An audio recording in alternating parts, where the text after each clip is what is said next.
There seems to be a lot of pedal power in Edmonton right now.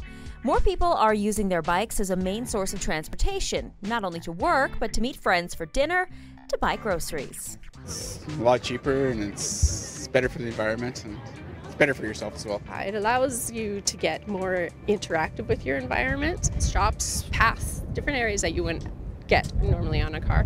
And of course there's the environmental factor as well. And you don't have to look for parking. And you don't have to look for parking.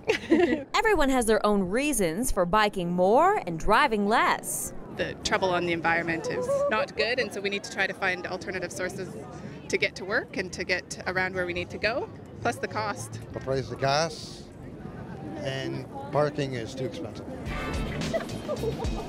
The city is also encouraging more people to ride.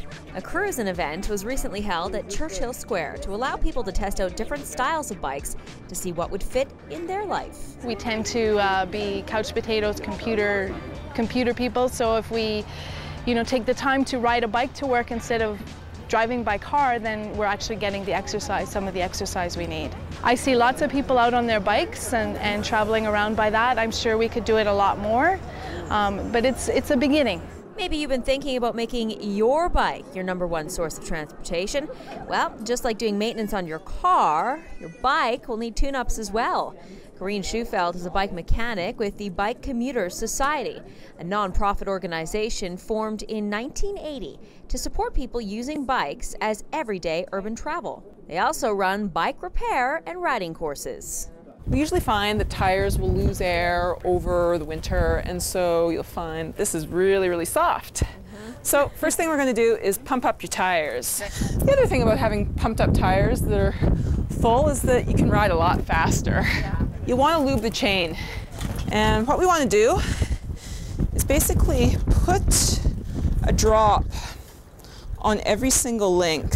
And if your chain is really greasy or dirty or it's got black crud on there, you want to clean it first with some degreaser and some rags, maybe a toothbrush. So you don't want to use a pressure washer or a hose or anything on it.